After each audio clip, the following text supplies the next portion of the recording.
Welcome back to our channel. So today in this video we are going to discuss about how to make a poll in Messenger chat.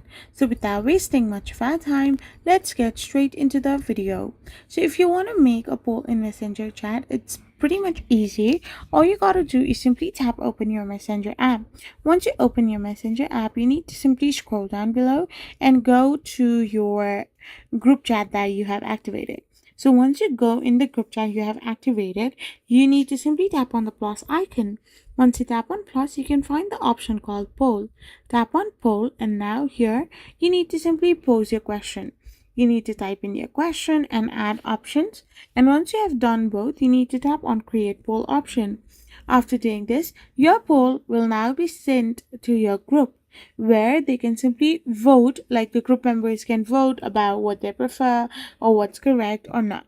So this is how you can simply create a poll in your Snap Messenger. So I hope you found this video helpful.